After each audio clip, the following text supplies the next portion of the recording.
uno de los ministerios que la Iglesia es llamada a realizar, y para realizar ese ministerio se requiere el don espiritual, la capacidad del Espíritu Santo para realizar este ministerio, y por medio de ese ministerio glorificar a Dios, es el don de la misericordia. El don de la misericordia. Vamos a ver en esta tarde brevemente algunos puntos acerca de este don espiritual. Romanos capítulo 12, versículo 8, donde se habla explícitamente, concretamente, acerca del don de misericordia. Romanos capítulo 12, versículo 8. El que exhorta en la exhortación, es decir, que se use, que se dedique, que se ponga en práctica espirituales de esta manera cada uno, que muestra misericordia con alegría. Ahí tenemos esta referencia acerca del don de ejercer misericordia. El don de misericordia entonces aparece solamente aquí en este texto, Romanos 12:8, hablando directamente como un don espiritual. Los dones espirituales provistos por la gracia de Dios, que se deben ejercer, que se deben realizar, como el resto de los demás dones, con dedicación y con responsabilidad. Observa ahí que cuando dice el que muestra misericordia, versículo 8 del capítulo 12, en realidad ese es un verbo en forma de participio y se refiere a una persona que se caracteriza por la acción de mostrar misericordia. El que realiza misericordia, ahí se muestra no como un sentimiento. La misericordia aquí se enfatiza no como sentir misericordia, sino como realizar misericordia, hacer misericordia, mostrar misericordia. La palabra griega aquí es eleao, y su raíz de esta palabra significa compasión, piedad, misericordia. Pero este verbo está llevando a la práctica la compasión, la misericordia, la piedad. Está aplicando un acto que nace en un corazón misericordioso y que realiza actos de misericordia. Este verbo en el Nuevo Testamento solo aparece en cuatro ocasiones. En realidad aparece en 2 libros del Nuevo Testamento como verbo, como realizar un acto de misericordia. El primer libro es Romanos, como estamos aquí estudiando, Romanos capítulo 12. El otro libro que se muestra como aquel que se refiere a un acto de realizar misericordia es el libro de Judas. Para entender entonces acerca del don de la misericordia, vamos a ver estos 3 pasajes, aparte del que estamos estudiando ahora, estos 3 pasajes donde aparece este verbo, mostrar misericordia, fundamental para entender de qué se trata el don espiritual de mostrar misericordia. Así que vayamos a Romanos capítulo 9, ya que estamos aquí, vayamos a Romanos capítulo 9. Ahí se nos muestra este acto de realizar misericordia, de actuar con misericordia, de mostrar misericordia en el capítulo 9 de Romanos, un capítulo en ocasiones muy conflictivo para aquellos que no reconocen la soberanía de Dios en la salvación. Un capítulo que prefieren saltarse o que no llegan a explicar, no tienen palabras ni forma de explicar que Dios sea soberano para salvar a quien quiere. Que la salvación no se trata de quien quiere ni del que corre. Y por eso dice el capítulo 9, versículo 16, ¿dónde está basada la salvación? La salvación, ¿cómo se aplica a los pecadores? ¿Es un esfuerzo personal? ¿Es una decisión personal?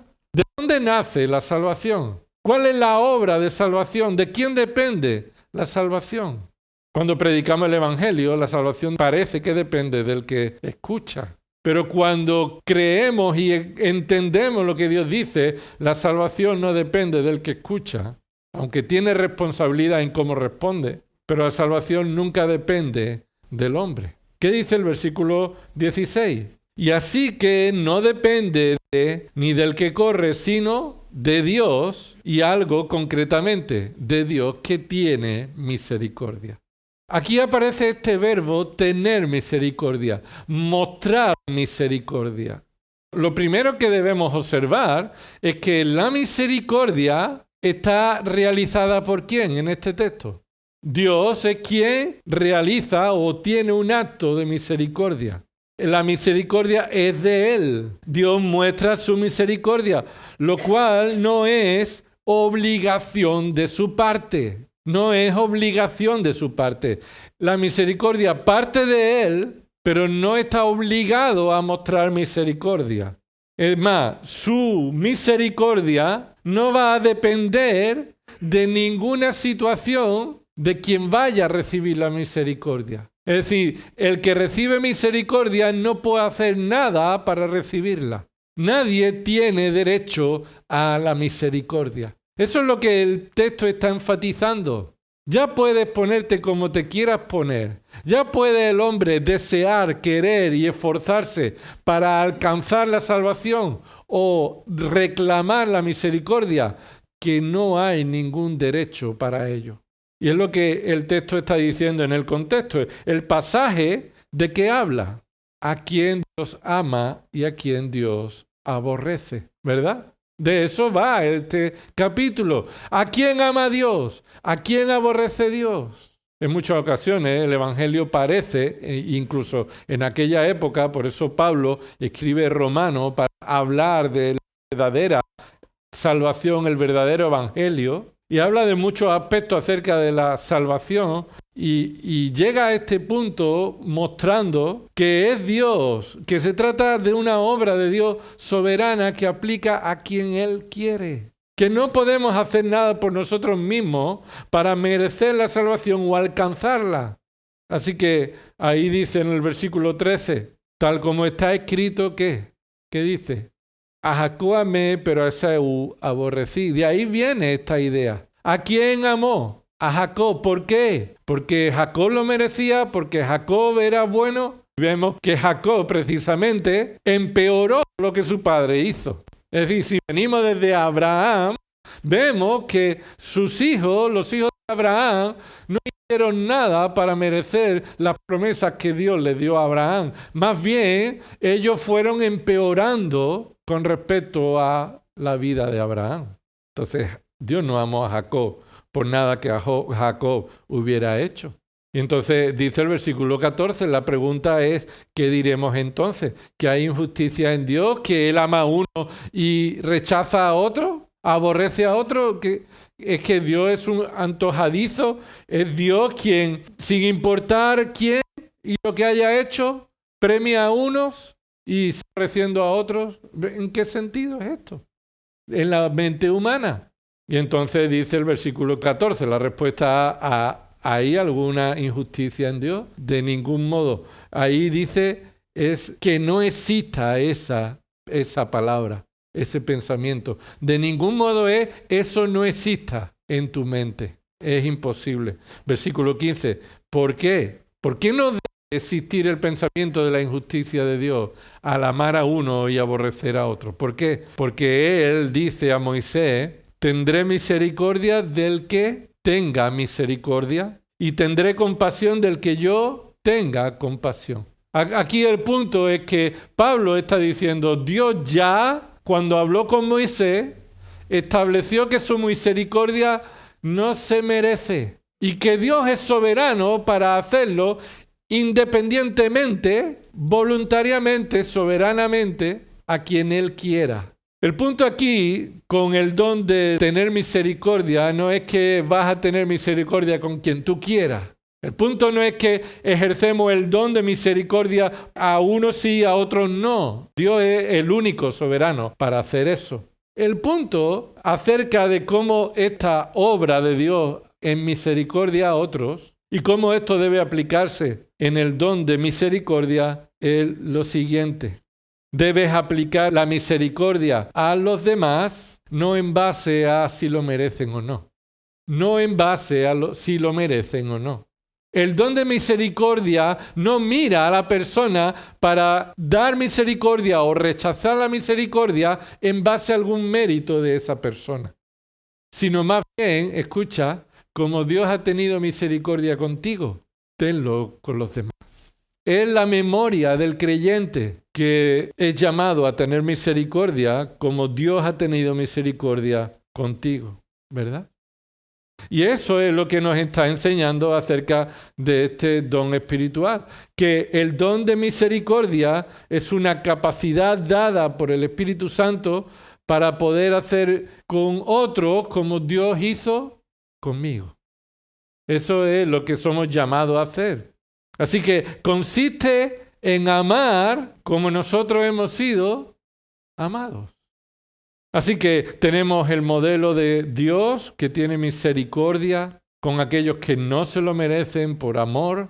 Y entonces los que reciben el don de misericordia han recibido una capacidad mucho mayor que el resto de otros hermanos para aplicar esa misericordia a otros necesitados, a otros que están alrededor suya, teniendo en su mente el modelo de Dios habiendo tenido misericordia con uno mismo, ¿verdad?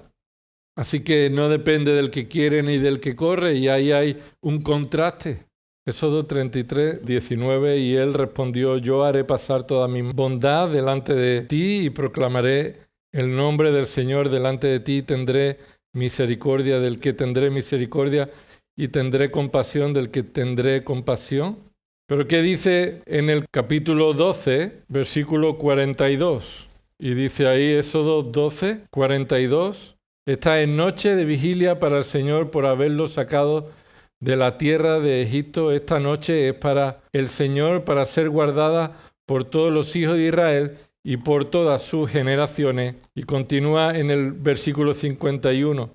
Y sucedió que aquel mismo día el Señor sacó a los hijos de Israel de la tierra de Egipto por sus ejércitos. Ahí tienen ellos la muestra de la misericordia de Dios, habiéndolo sacado de Egipto. Dios habla con Moisés acerca de su compasión y misericordia con el que él quiera tenerla. Continúa en Jonás, ven conmigo a Jonás, y dice el capítulo 3, versículo 10, y vio Dios sus acciones, que se habían apartado de su mal camino, entonces se arrepintió Dios del mal que había dicho que les haría y no lo hizo, ¿verdad?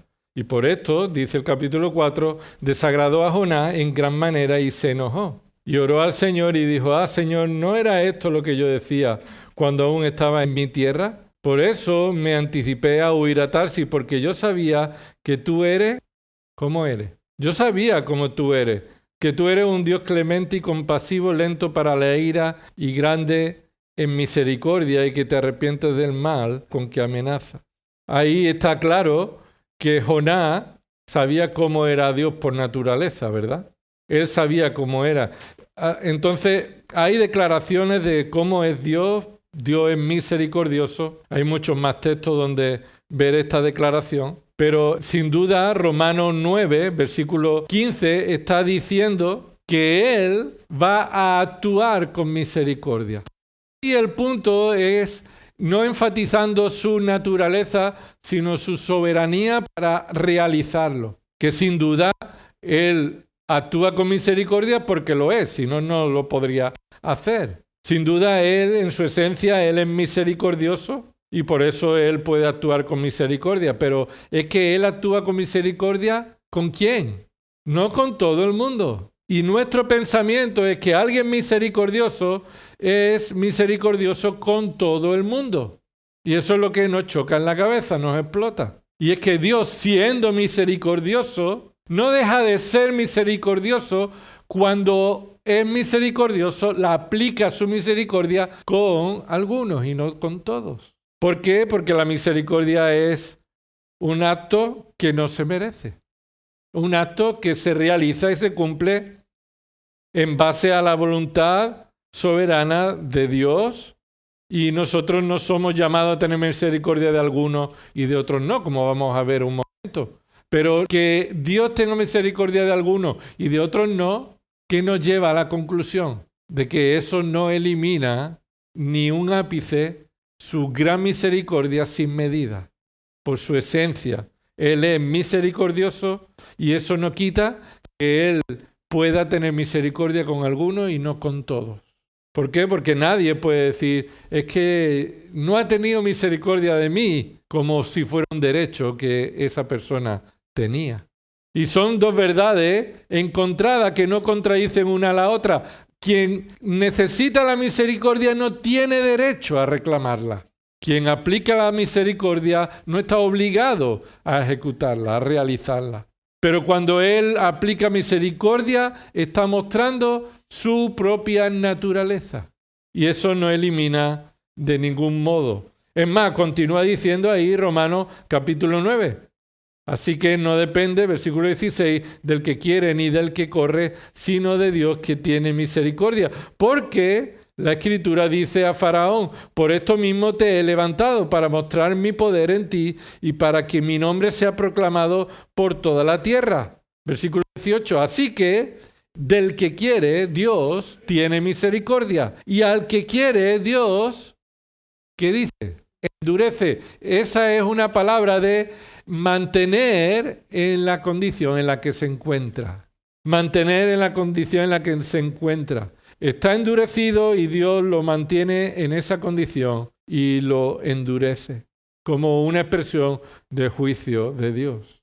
Así que estamos hablando de este hecho, del testimonio de la misericordia de Dios aplicada para mostrar cómo el don de misericordia debe realizarse siguiendo el ejemplo de Cristo. Y el punto es el que hemos dicho, que quien realiza misericordia, quien hace actos de misericordia en base al don espiritual que ha recibido, lo hace considerando la misericordia que ha recibido de Dios y de ese modo tiene misericordia con los demás. Y no tiene derecho a no mostrar misericordia a algunos sí y otros no, pensando que alguien puede merecerla o desmerecerla, o no merecerla, más bien.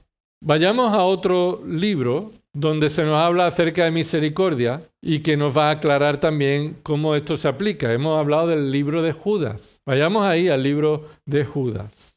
Judas es medio hermano de Jesús también. Y él escribe a los creyentes para que peleen ardientemente, combatan ardientemente por el Evangelio de Dios. Así que deben contender ardientemente la fe que una vez fue dada para siempre y fue entregada a los santos. Y dice Judas, versículo 22, y tened misericordia de algunos que dudan. Y tened misericordia de algunos que dudan. ¿Qué observamos en primer lugar acerca de la misericordia aquí en este versículo? Lo primero que observamos es que la misericordia es un mandato que todo creyente debe aplicar, debe obedecer. Eso es lo primero que sacamos de este versículo.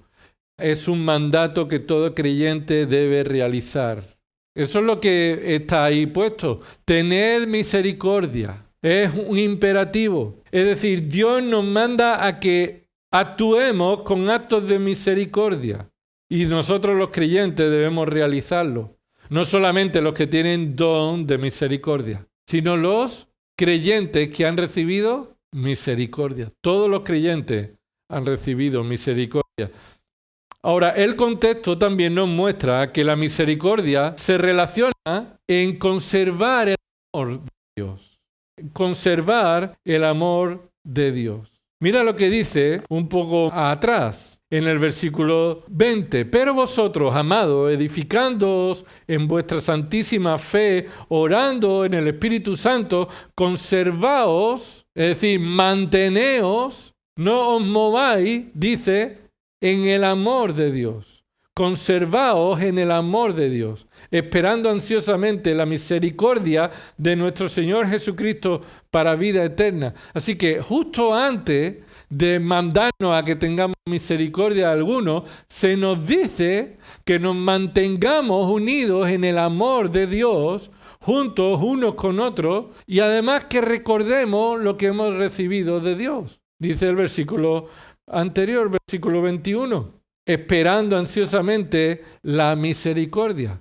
¿Qué significa esperando ansiosamente la misericordia? ¿Es que el creyente no ha recibido misericordia? No es así, el creyente ha recibido misericordia. Pero lo que aquí Judas está diciendo es que el creyente debe esperar con anhelo y mantenerse en el amor de Dios, aplicado en la vida hacia los demás, amar a los demás como Dios nos ha amado, hasta que se cumpla todas las promesas que han venido de la misericordia de Dios. Cuando dice ahí, esperando ansiosamente la misericordia de nuestro Señor Jesucristo para la vida eterna, es que las misericordias son las promesas que por medio de la misericordia de Dios se nos han prometido en Cristo Jesús para la vida eterna. Así que en base a esa misericordia que hemos recibido y aquella a la que aspiramos y miramos en el futuro, debemos aplicar misericordia hacia otros que nos rodean. Ahora, aquí hay un límite en esta forma de aplicar misericordia. O más bien, no solamente un límite, sino especialmente con quién hay que aplicar misericordia. ¿Quién está necesitado de misericordia?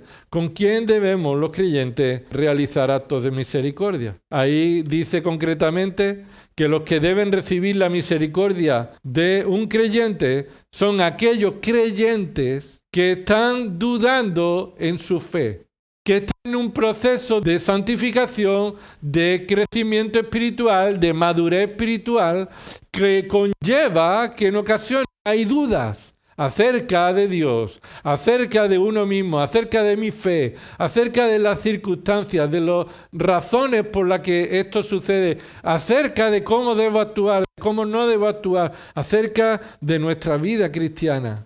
¿Por qué se nos dice que ante un creyente que duda, otro creyente debe actuar con acto de misericordia hacia él? Porque la tendencia es la contraria. La tendencia es a juzgar a un creyente que tiene dudas, que está luchando con sus dudas, y los otros creyentes pueden utilizar esa situación para juzgar a ese creyente en lugar de ayudar a la necesidad de ese creyente.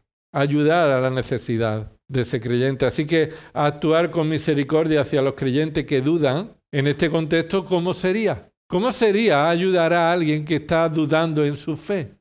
Enseñando la verdad. El punto es que tenemos que llevarle las razones bíblicas que van a alumbrar su mente, y por la obra del Espíritu Santo, entonces las dudas van a desaparecer.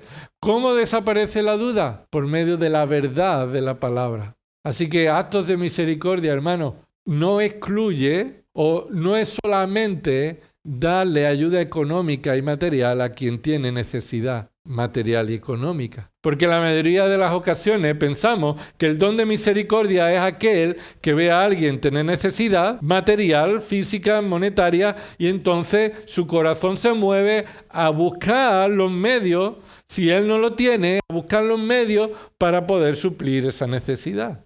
En todo el Nuevo Testamento, estos 4 veces que aparece el verbo de actos de misericordia, actuar como alguien misericordioso, ¿tiene que ver con la salvación como Romanos 9 o tiene que ver con aquellos que espiritualmente o están creciendo o en realidad no son creyentes? ¿Por qué digo esto último? En realidad no son creyentes. Porque es la 3ª vez que aparece este verbo, tener misericordia, en el Nuevo Testamento. La última vez que aparece, la 2ª vez que aparece en Judas. Versículo 23. A otros salvad, arrebatándolos del fuego. Ese es el segundo grupo de personas, ¿verdad? Segundo grupo de personas. El primer grupo está en el versículo 22. Tened misericordia de algunos que dudan. Así que algunos de los creyentes, de los que están alrededor vuestra, que dicen que son creyentes, dudan. ¿Cómo debemos responder hacia ellos? Trayéndole con misericordia, trayéndole la enseñanza, la palabra de Dios, que los va a sacar de la duda, los hace crecer en convicciones firmes. El segundo grupo, versículo 23, a otros salvad arrebatándolos del fuego. Y esto no es necesariamente salvación, sino aquí se refiere a que están en una situación de pecado en la que se exponen a la disciplina y por medio de vuestra exhortación, no ya enseñanza, sino exhortación y corrección, vosotros los salváis de esa situación de pecado y les llamáis al arrepentimiento y van a ser salvados de la disciplina porque les está llamando a dejar el pecado que están practicando. El tercer grupo es personas que dicen ser creyentes, pero no viven como un creyente. Mira lo que dice ahí, versículo 23. Y de otros, tened misericordia con temor, aborreciendo aún la ropa contaminada por la carne. ¿A qué se refiere? A otro grupo de personas que dicen ser creyentes, pero ya están contaminados de tal manera que tú no puedes compartir con ellos sus actos, su vida, porque ya están contaminados. En realidad no son creyentes, son apóstatas, han abandonado la fe y están viviendo como lo que son, no creyentes. Pero el punto del versículo 23 que quiero que observéis es lo siguiente, que la misericordia también debe ser realizada por los creyentes hacia aquellos que han apostatado de la fe y que sus vidas no corresponden con la de un hijo de Dios. Pero escucha, esa misericordia requiere discernimiento, requiere cuidado, requiere, ¿qué dice ahí? ¿Temor de qué? Temor de Dios para no participar en los pecados que ellos están participando. Hermanos, si tenemos misericordia sin discernimiento, esto nos puede llevar a participar de los pecados de la persona con quien tenemos misericordia. No confundamos la misericordia bondadosa y con discernimiento y en el temor de Dios con el buenismo.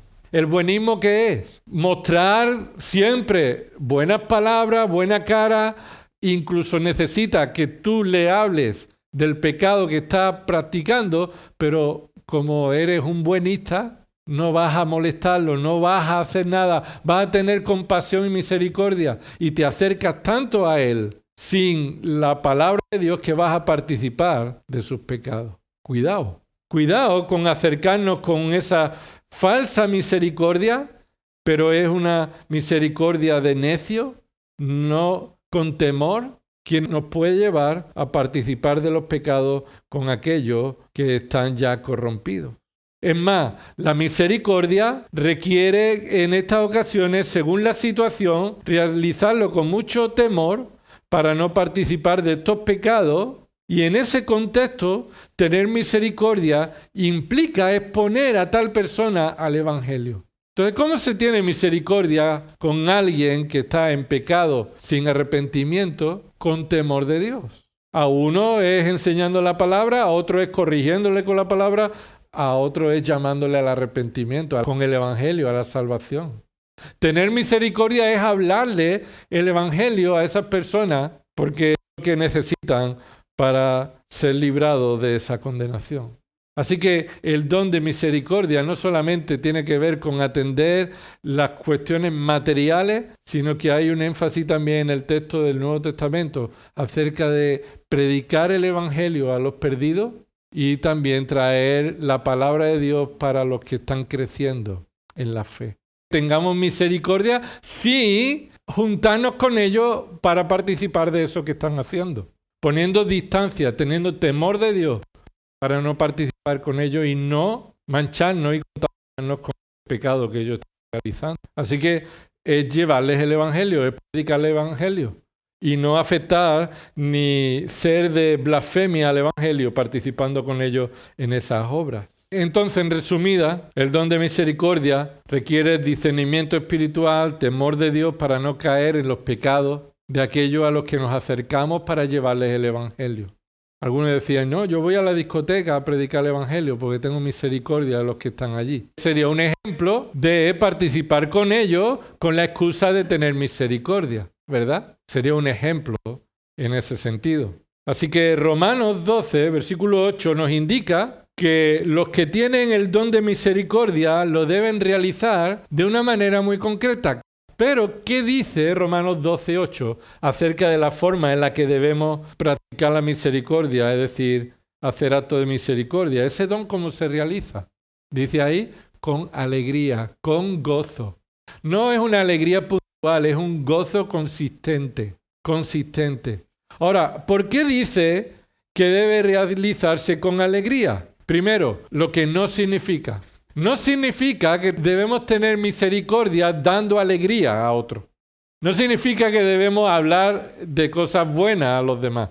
No significa que debemos ser humoristas, alegres con ellos. Que tenemos que ser positivos, pensamiento positivo, llevarles la alegría. No es la alegría un instrumento para tener misericordia. No es la alegría un instrumento, es la alegría un modo en la que el que tiene misericordia lo está realizando. No apunta al que lo recibe. El que recibe misericordia se alegrará sin duda, pero está apuntando al que realiza la misericordia. La alegría apunta a la actitud espiritual del que realiza o lleva a cabo el don de misericordia. ¿Qué significa?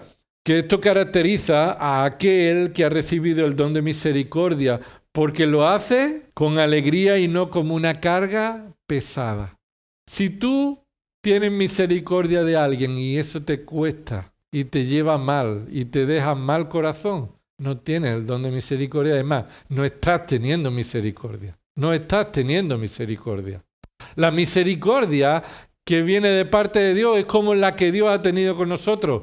Cuando Él nos ha salvado, Él se ha gozado. Lo aprendimos el domingo, ¿verdad? Se ha gozado en salvar. Es más, escucha, que te alegre aplicando misericordia no significa que aplicar misericordia o hacer acto de misericordia va a ser agradable a ti, va a ser sencillo, no va a requerir esfuerzo, sacrificio, ni incluso dolor. No significa eso. ¿Cuánto costó nuestra salvación? Que Dios tuviera misericordia contigo, ¿qué costó? El sufrimiento del justo, del perfecto, en la entrega de su Hijo unigénito. Y lo hizo alegremente, alegremente. Se alegró en entregar a su Hijo. Y el punto es que el don de misericordia va a conllevar una entrega de tu parte, un sacrificio de tu parte, un sufrimiento de tu parte, si es necesario, que te debe llevar a realizarlo con gozo, con alegría.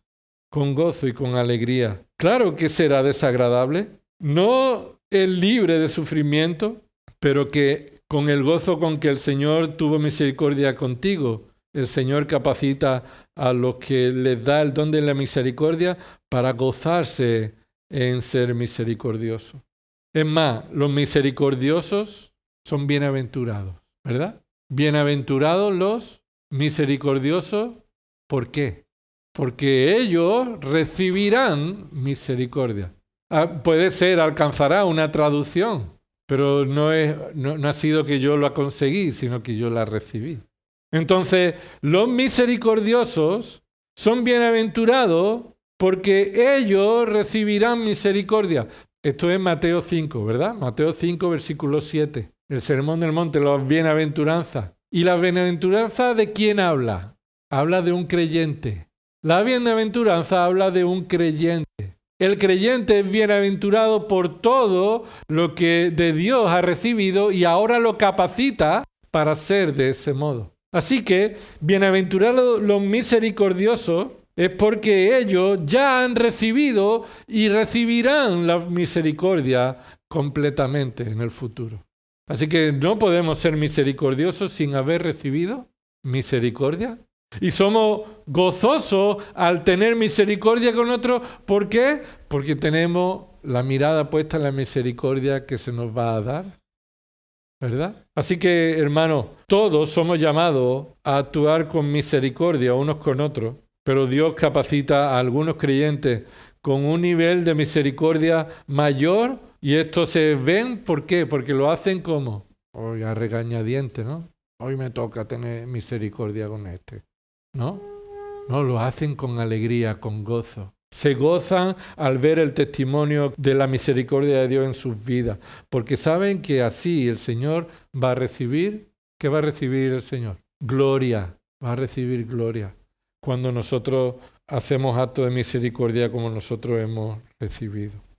Señor, gracias por la misericordia con la que tú nos has tratado, nos has amado, nos has salvado, Señor. Gracias porque tu misericordia es soberana, Señor, pero tú nos has mandado a ser misericordiosos. Señor, gracias porque tu misericordia muestra tu naturaleza, tu atributo, tu perfección, Señor. Y solo tú puedes convertirnos en personas misericordiosas hacia otros. Señor, que esta misericordia traiga gloria a tu nombre por medio de nuestra disposición a sacrificarnos por el bien de otros, por la edificación de otros, por la exhortación, la evangelización de otros, Señor, aunque eso implique nuestro esfuerzo, nuestro sacrificio, incluso nuestro sufrimiento personal. Gracias, porque no hay nadie tan misericordioso como tú. Y un día nos darás todas las promesas de tu misericordia cuando estemos contigo para vida eterna. Todo esto lo hemos recibido por medio de tu Hijo, aquel Señor que vivió mostrando misericordia a todos los que se acercaban a Él, pidiendo que tuvieran misericordia de ellos. Y tu Hijo, Señor, ha tenido misericordia con nosotros, Señor, y queremos vivir para tu gloria, creciendo en esta acción de no solamente sentir misericordia, sino de actuar con misericordia. Todo esto oramos, Padre, en el nombre de Cristo Jesús. Amén.